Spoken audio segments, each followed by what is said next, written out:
20 जुलाई 2016 Dubai. दोपहर के लगभग 3 बजे एक साधारण सा फोन कॉल। एक पति अपनी पत्नी को कॉल करता है, लेकिन दूसरी तरफ सिर्फ एक मशीन की आवाज़ सुनाई देती है। The number you are trying to reach is switched off. Mukhtar Kazim कुछ सेकंड तक फ़ोन की स्क्रीन देखता रहा। उसे लगा शायद नेटवर्क की समस्या होगी। उसने दोबारा कॉल किया, फिर तीसरी बार कॉल किया, लेकिन हर बार वही जवाब, फ़ोन बंद है। उसे ज़्यादा चिंता नहीं हुई, क्योंकि उसकी पत्नी सामिया पाकिस्तान के छोटे से गांव में अपने बीमार पिता से मिलने गई हुई थी। अगले ही दिन उसे वापस दुबई लौटना था। उसकी फ़्लाइट पहले से ही बुक थी, पासपोर्ट तैयार था, सामान लगभग पैक हो चुका था। ऐसे में फ़ोन बंद होना एक छोटी सी बात लग सकती थी, लेकिन मुख्तार एक बात अच्छी तरह से जानता था, सामिया कभी बिना बताए गायब नहीं होती थी। उसने तुरंत एक मैसेज भेजा, जब समय मिले तो कॉल कर लेना। कोई जवाब नहीं आया।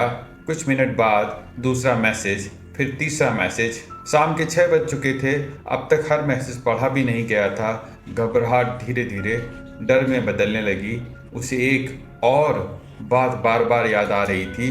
उस सुबह उसने एक अजीब सपना देखा था, इतना बेचैन करने वाला सपना ने उसने खुद सामिया के उसके बारे में बताया था। दोनों ने उस पर हंसने की कोशिश की थी, लेकिन अब वही सपना उसके दिमाग में बार बार लौट रहा था। उसने सानिया की छोटी बहन मदीहा के संदेश भेजा, सामिया से बात हुई क्या? कुछ ही सेकंड में मैसेज पढ़ लिया गया, लेकिन कोई जवाब नहीं आया। उसने फिर लिखा, फिर भी चुप्पी। तीसरा मैसेज, फिर भी कोई उत्तर नहीं। अब मुख्तार का दिल तेजी से धड़कने लगा। अगर सब कुछ सामान्य था तो कोई जवाब क्यों नहीं दे रहा था? करीब 10 बजे आखिरकार उसका फ़ोन बजा। स्क्रीन पर नाम था सामिया का कज़िन। मुख्तार ने तुरंत कॉल उठाई। उसे उम्मीद था कि सामने से सामिया की आवाज़ आएगी, लेकिन दूसरी तरफ से सिर्फ एक वाक्य सुनाई दिया, सामिया की हार्ट अटैक से मौत हो गई है। कुछ सेकंड तक मुख्तार कुछ बोल ही नहीं पाया। उसके हाथ कांपने लगे, सांसें तेज हो गईं। उसे विश्वास ही नहीं हुआ, एक 28 साल की बिल्कुल स्वस्थ महिला जो अगले ही दिन मुंबई लौटने वाली थी, जिसने कुछ घंटे पहले तक सामान्य बात की थी, उसे अचानक हार्ट अटैक कैसे आ सकता है? उसे लगा शायद कोई मद्दा मजाक है या फिर कोई गलतफहमी, लेकिन उसके बाद जो हुआ उसने इस शक को और गहरा कर दिया। किसी ने वीडियो कॉल नहीं की, किसी ने अस्पताल का नाम नहीं बताया, किसी ने डॉक्टर की रिपोर्ट नहीं दिखाई। सिर्फ एक बात बार बार दोहराई गई, हार्ट अटैक हुआ था। उस रात दुबई में बैठा एक पति अपनी पत्नी का इंतजार नहीं कर रहा था, वह उस सच का इंतजार भी कर रहा था जो अगले कुछ दिनों में दो देशों की सरकारों, अंतर्राष्ट्रीय जांच एजेंसियों और पूरी दुनिया के सामने एक ऐसा सवाल खड़ा करने वाला था जिसका जवाब आज भी पूरी तरह खत्म नहीं हुआ है। आखिर एक पूरी तरह स्वस्थ 28 वर्षीय महिला की मौत उसकी वापसी के फ्लाइट से सिर्फ एक दिन पहले अचानक कैसे हो गई? दुबई में बैठकर मुख्तार काजिम पूरी रात सो नहीं पाया। उसके फ़ोन का स्क्रीन बार बार जलती, वो फिर सामिया का नंबर मिलाता, लेकिन हर बार वही रिकॉर्डेड आवाज़ सुनाई देती, the number you are trying to reach is switched off. कुछ घंटों पहले तक जो बात एक नेटवर्क समान लग रही थी, अब वही बात एक डरावने रहस्य में बदल चुकी थी। अगर सामिया की सचमुच मौत हो चुकी है तो उसका फ़ोन किसके पास था? अब वह भी बंद क्यों था? उसने हार नहीं मानी। उसने फिर सामिया की छोटी बहन मदीहा को संदेश भेजा, क्या हुआ है, मुझे सच बताओ। मैसेज कुछ ही सेकंड में पढ़ लिया गया। 2 नीले टिक दिखाई दिए, लेकिन जवाब फिर भी नहीं आया। उसने दूसरा संदेश भेजा, उसने तीसरा भेजा, फिर कॉल किया। हर बार चुप्पी, जैसे दूसरी तरफ मौजूद हर इंसान अचानक बोलना भूल गया हो। सुबह होते होते मुख्तार ने सामिया के दूसरे रिश्तेदारों से संपर्क करना शुरू किया, लेकिन हर व्यक्ति अलग अलग कहानी बता रहा था। किसी ने कहा उसे अचानक सीने में दर्द हुआ था, दूसरे ने कहा वो नींद में ही चली गई, तीसरे ने दावा किया डॉक्टर ने हार्ट अटैक बताया है। एक ही घटना, लेकिन 3 अलग अलग कहानियाँ। यहीं से मुख्तार को पहली बार लगा कि कुछ बहुत गलत हो गया है। उसने तुरंत कहा, मैं पाकिस्तान आ रहा हूँ। अंतिम संस्कार मत करना, मैं अपनी पत्नी को आखिरी बार देखना चाहता हूँ। लेकिन दूसरी तरफ से जो जवाब मिला, उसने उसके पैरों के तले जमीन खिसका दी। उसे बताया गया कि सामिया को पहले ही दफना दिया गया है। मुख्तार स्तब्ध रह गया। इस्लामी परंपराओं में सिख रगबन की परंपरा जरूर है, लेकिन उसे यह समझना नहीं आ रहा था कि विदेशी नागरिक जिसका पति दूसरे देश में मौजूद है, उसे बिना उसकी मौजूदगी में, बिना विस्तृत सूचना के इतनी जल्दी क्यों दफना दिया गया। उधर स्थानीय स्तर पे मौत की सूचना पुलिस तक भी नहीं पहुंची। प्रारंभिक जानकारी में एक प्राकृतिक मौत बताया गया। रिकॉर्ड में दर्ज जो पुलिस में कराया गया एक संभावित हार्ट अटैक। कोई विस्तृत आपराधिक जांच शुरू नहीं हुई। कोई अपराध स्थल सुरक्षित नहीं किया गया। कोई बड़ा सवाल नहीं पूछा गया। मानो एक 28 वर्षीय स्वस्थ महिला की अचानक मौत एक सामान्य घटना हो। लेकिन दुबई में बैठा मुख्तार इस जवाब को स्वीकार करने को तैयार नहीं था। उसने सामिया की हर बात याद आ रही थी। उसकी हंसी, उसकी योजनाएं, अगले दिन की फ्लाइट और वह वादा, मैं कल वापस आऊंगी। एक दिन पहले तक भविष्य की योजना बनाने वाली महिला अचानक हार्ट अटैक से मर जाती है। परिवार अलग अलग बयान दे रहा था। बहन संदेश पढ़ती लेकिन जवाब नहीं देती, और कुछ ही घंटों में अंतिम संस्कार भी हो जाता। अब यह सिर्फ एक दुखद मृत्यु की कहानी नहीं रह गई थी। यह एक ऐसा रहस्य में बदल चुकी थी जिसमें हर जवाब एक नया सवाल पैदा कर रहा था। और सबसे बड़ा झटका अभी बाकी था, जब मुख्तार पाकिस्तान पहुंचेगा तो उसे बताया जाएगा कि जिस महिला को वह अपनी कानूनी पत्नी मानता है, उस परिवार के लिए वह कभी उसका पति था ही नहीं। दुबई से पाकिस्तान उड़ान शायद मुख्तार काजिम की ज़िंदगी की सबसे लंबी यात्रा थी। पूरे रास्ते उसके दिमाग में सिर्फ एक ही उम्मीद थी, शायद कोई गलतफहमी हुई होगी, शायद डॉक्टर की रिपोर्ट कुछ और बताए, शायद वह अपनी पत्नी को आखिर बार देख सके। लेकिन जैसे ही वो पंजाब के उस छोटे से गांव पहुंचा, उसे पहली ही मुलाकात में एहसास हो गया कि यह मामला किसी सामान्य मौत का नहीं है। घर के बाहर लोग मौजूद थे, लेकिन माहौल शोक से ज़्यादा तनावपूर्ण लग रहा था। मुख्तार ने अंदर जाके सबसे पहले एक ही सवाल पूछा, सामिया कहाँ है? जवाब मिला, उसे दफना दिया गया। उसने गहरी सांस ली और कहा, मैं उसका पति हूँ, कम से कम मुझे उसकी कब्र तक ले चलिए। कमरे से अचानक सन्नाटा छा गया। कुछ सेकंड बाद परिवार के सदस्य ने उसकी तरफ देखा और कहा, हम आपको नहीं जानते। मुख्तार को लगा शायद उन्होंने ठीक से सुना नहीं। उसने अपना पासपोर्ट निकाला और फिर अपना निकाहनामा, सरकारी दस्तावेज, शादी की तस्वीरें, साथ बिताई जिंदगी की यादें एक एक करके सब उनके सामने रख दी। लेकिन हर दस्तावेज के बाद जवाब यही मिला, यह हमारा दामाद नहीं है। अब कहानी अचानक पूरी तरह बदल चुकी थी। जिस महिला को मुख्तार अपनी कानूनी पत्नी मान रहा था, उसका परिवार इस रिश्ते को स्वीकार ही नहीं कर सकता। यही पहली बार जांच के सामने एक चौंकाने वाला सच आया। सामिया की जिंदगी में एक नहीं बल्कि दो पति थे। एक वह जिसके साथ उसका परिवार वर्षों पहले होने का दावा कर रहा था, और दूसरा मुख्तार जो खुद को उसका कानूनी पति साबित करने के लिए सरकारी दस्तावेज लेकर खड़ा था। दो अलग अलग निकाह, दो अलग अलग रिश्ते, दो अलग अलग परिवार, और दोनों की कहानी बिल्कुल अलग। मुख्तार का कहना था कि उसने सामिया को वैधानिक रूप से विवाह किया। वे दुबई में पति पत्नी की तरह रहते थे और वह अपनी इच्छा से उसके साथ नई जिंदगी शुरू कर चुकी थी। उधर परिवार का दावा था बिल्कुल विपरीत। उसके अनुसार सामिया पहले से ही विवाहित थी और उसकी दूसरी शादी को वो मान्यता नहीं देते। अब सवाल सिर्फ एक संदिग्ध मौत का नहीं रह गया था, यह पहचान, रिश्तों और सम्मान के टकराव का मामला बन चुका था।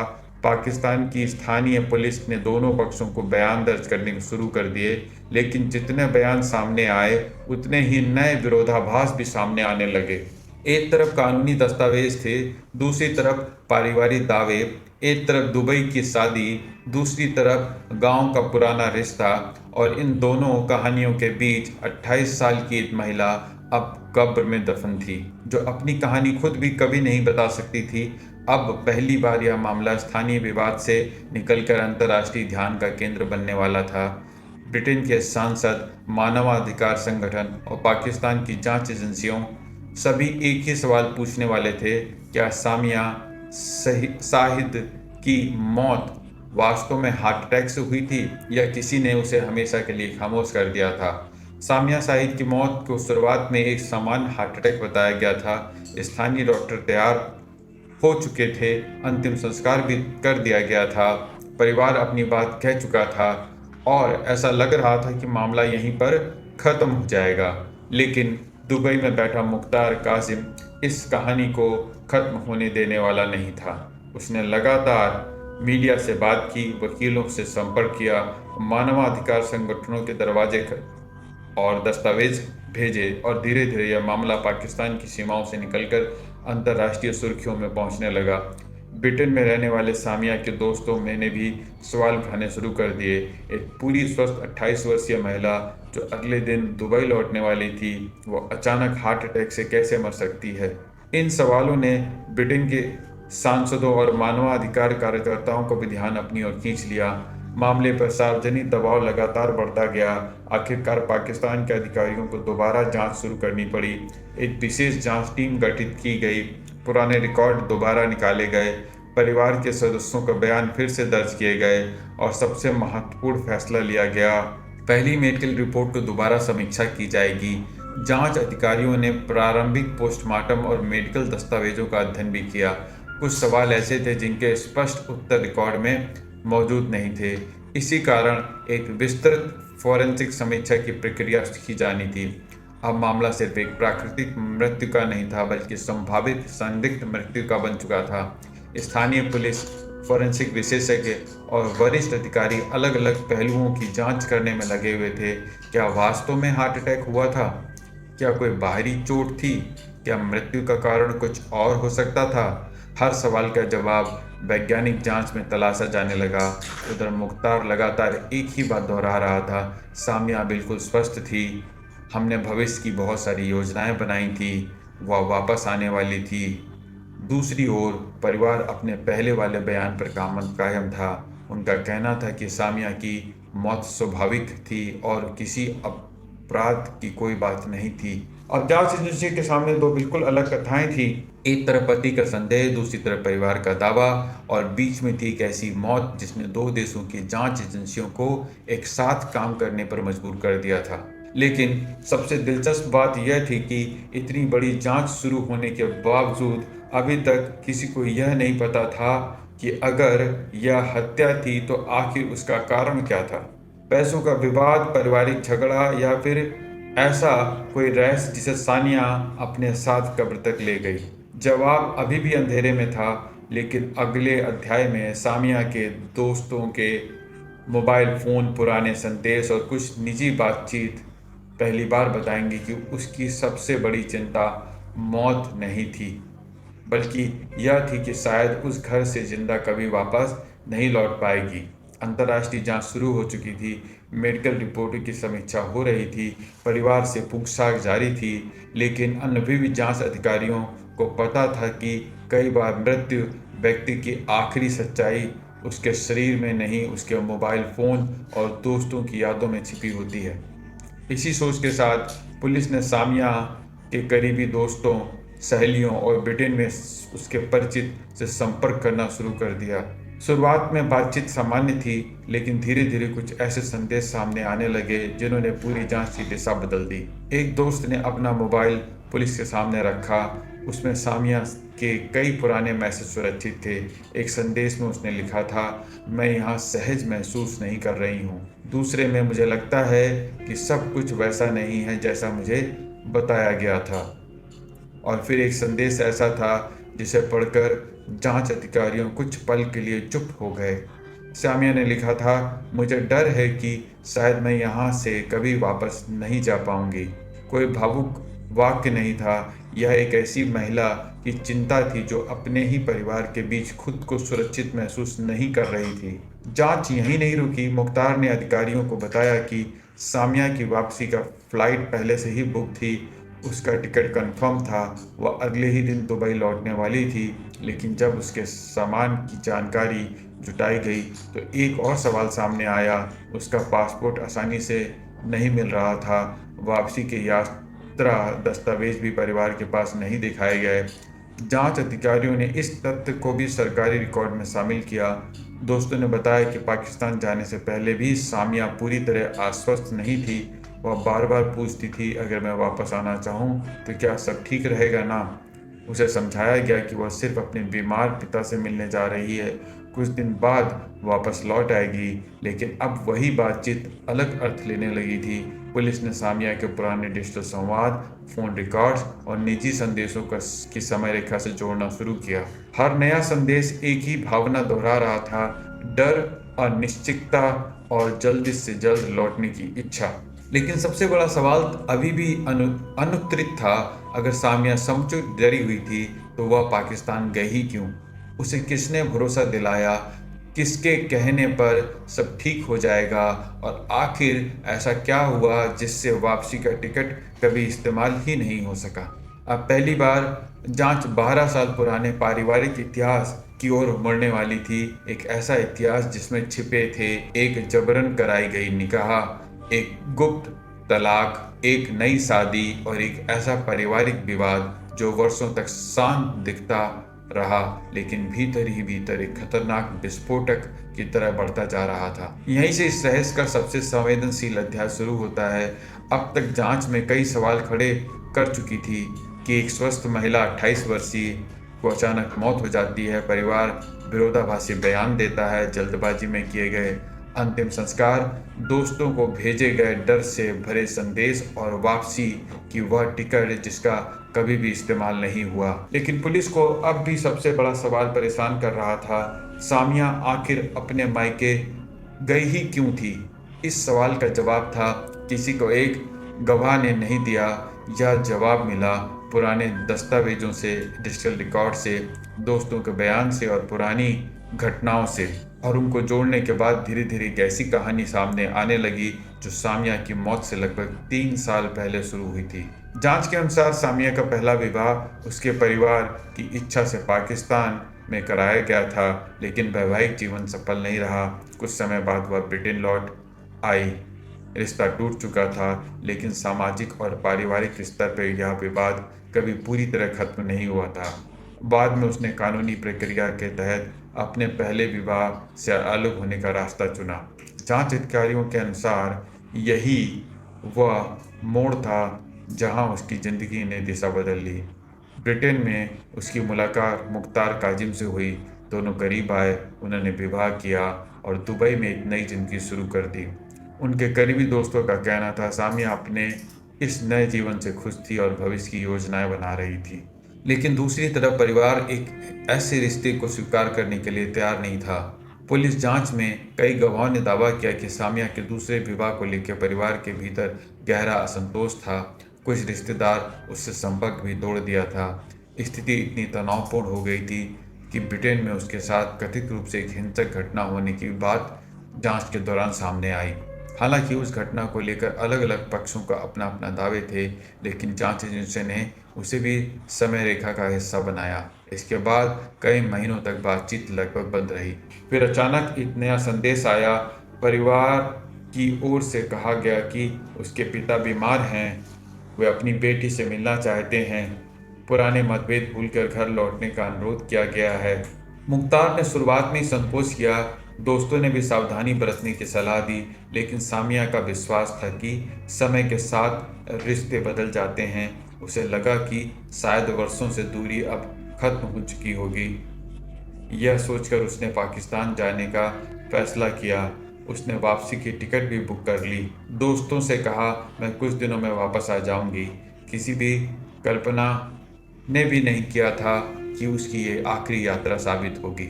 अब जांच एजेंसियों के सामने पूरा पारिवारिक इतिहास था। एक पुराना विवाह, एक कानूनी अलगाव, एक नया जीवन, परिवार की असहमति और मेल मिलाप की एक कोशिश। लेकिन अभी तक पुलिस ने यह नहीं बताया कि आखिरी रात आखिर हुआ क्या था। क्या वास्तव में बातचीत बिगड़ गई, या कोई अचानक विवाद हुआ, या फिर सब कुछ पहले से ही तय था? अगले अध्याय में अभियोजन पक्ष पहली बार उस रात का अपना घटनाक्रम अदालत के सामने रखेंगे। एक और घर, एक दुपट्टा, एक बंद कमरा और सम्मान के नाम पर लगाए गए आरोप इस पूरे रहस्य का सबसे भयावह मोड़ पर ले जाएंगे। अब यहाँ तक कि जांच एजेंसियों वर्षों पुराने रिश्तों की परतें खोल देती हैं। एक पहला विवाह, एक नया जीवन, एक दूसरा निकाह, परिवार का विरोध और मेल मिलाप के नाम पर पाकिस्तान की वह यात्रा जिसमें सामिया कभी वापस लौटी ही नहीं। और सबसे बड़ा सवाल यही था कि आखिरी रात में हुआ क्या था। इस सवाल का जवाब किसी प्रत्यक्ष वीडियो में नहीं मिला, ना कोई सीसीटीवी में था, ना कोई स्वतंत्र चश्मदीद गवाह था। इसलिए पुलिस ने फॉरेंसिक रिपोर्ट, गवाहों के बयान और डिजिटल रिकॉर्ड्स और पूछताछ के आधार पर घटनाक्रम का पुनर्निर्माण किया।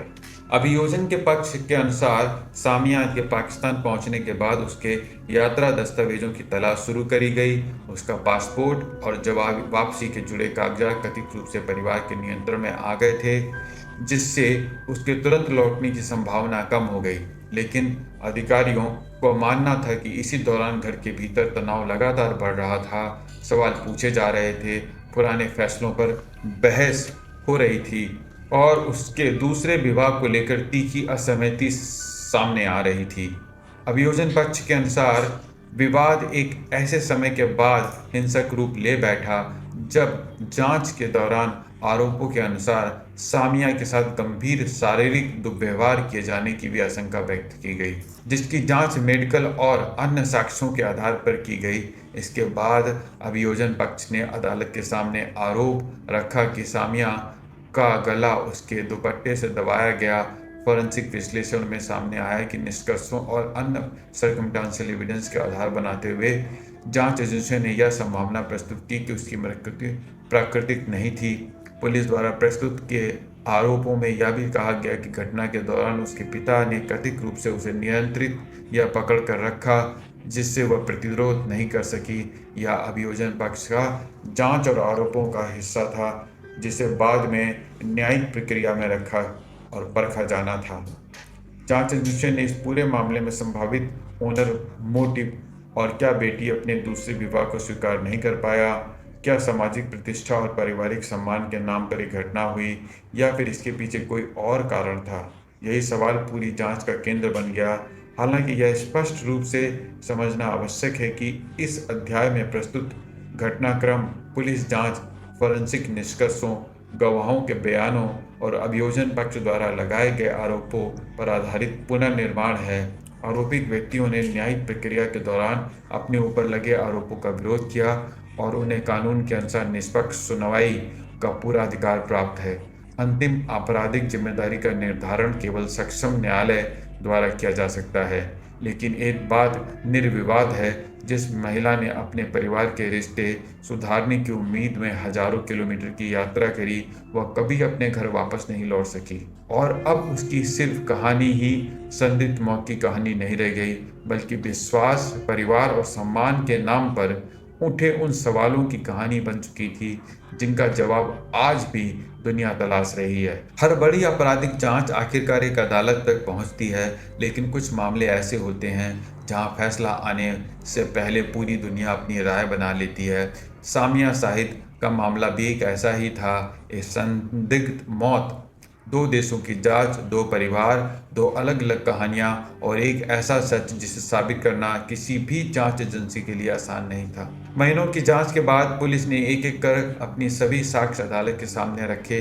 सामिया के विवाह से जुड़े कानूनी दस्तावेज, निकाह के रिकॉर्ड, उनके डिजिटल संवाद, दोस्तों द्वारा सुरक्षित रखे गए वॉइस नोट्स, वे संदेश जिसमें सामिया ने अपने डर और वापस लौटने की इच्छा का जिक्र किया था, पोस्टमार्टम रिपोर्टों के निष्कर्ष, फॉरेंसिक विशेषज्ञों की राय और ब्रिटेन तथा पाकिस्तान की एजेंसियों के बीच हुआ आधिकारिक पत्राचार। अभियोजन पक्ष का दावा था कि इन सभी साक्ष्यों को एक साथ देखने पर मृत्यु प्राकृतिक नहीं लगती, लेकिन मामला यहीं नहीं रुका। जांच के दौरान एक और अप्रत्याशित मोड़ आया। प्रारंभिक जांच करने वाले एक पुलिस अधिकारी ने भूमिका पर सवाल भी उठाए गए। उन पर आरोप लगाया गया कि उन्होंने शुरुआती जांच में गंभीर लापरवाही बरती और महत्वपूर्ण तथ्यों को पर्याप्त महत्व नहीं दिया गया। बाद में उन्हें गिरफ्तार भी किया गया, जिससे यह मामला और भी विवादित बन गया। इसके साथ ही सामिया और परिवार के कई सदस्यों के खिलाफ भी आरोप तय किए गए और न्यायिक प्रक्रिया आगे बढ़ी। हालांकि बाद में की कार्रवाई में कुछ आरोपियों को जमानत मिल गई और मामला अदालत के बीच विचाराधीन बना रहा। समय बीतता गया, गवाह बदलते गए, सुनवाई आगे बढ़ती रही। इसी दौरान सामिया के पिता का निधन भी हो गया, जबकि मुकदमे का अंतिम निर्णय अभी भी नहीं आया था। एक परिवार अपनी बेटी खो चुका था, दूसरा परिवार अपनी बेगुनाही का पर कायम था और अदालत अभी भी अंतिम सत्य तक पहुंचने की प्रक्रिया में थी। यही कारण है कि वह मामला आज भी केवल एक आपराधिक मुकदमा नहीं बल्कि अंतर्राष्ट्रीय स्तर पर चर्चा का विषय माना जाता है। यह स्पष्ट करना आवश्यक है कि इस डॉक्यूमेंट्री में प्रस्तुत घटना पुलिस जांच, गवाहों के बयानों, पोस्टमार्टम निष्कर्षों, डिजिटल संचार, अदालती अभिलेखों और अभियोजन पक्ष द्वारा प्रस्तुत आरोपों पर आधारित पुनर्निर्माण है। आरोपित व्यक्तियों की कानून के अनुसार निष्पक्ष सुनवाई और उचित न्यायिक प्रक्रिया का पूर्ण अधिकार प्राप्त है और उनकी आपराधिक जिम्मेदारी का अंतिम निर्णय केवल सक्षम न्यायालय द्वारा किया जा सकता है। लेकिन अदालत के अंतिम फैसले से परे सामिया साइद की कहानी एक ऐसा सवाल छोड़ जाती है जिसका जवाब शायद किसी फैसले में भी पूरी तरह नहीं मिलेगा। एक बेटी जो अपने परिवार से रिश्ते सुधारने निकली थी, एक पत्नी जो अगले दिन अपने घर में लौटने वाली थी, एक महिला जिसने सोचा था कि समय पुराने घाव भर देता है, लेकिन कभी कभी सबसे लंबी यात्राएं हमें नई मंजिल तक पहुंचाती, पुराने डर के बीच वापस ले जाती हैं। क्योंकि कुछ लोग हजारों किलोमीटर का सफ़र टूटे रिश्तों को जोड़ने के लिए करते हैं, लेकिन कभी कभी सबसे खतरनाक जगह किसी अजनबी का घर नहीं होती बल्कि वो घर होती हैं जो कभी हमें अपना कहता था। क्राइम की दुनिया, फिर मिलेंगे नए फाइल के साथ में, नए एपिसोड के साथ में।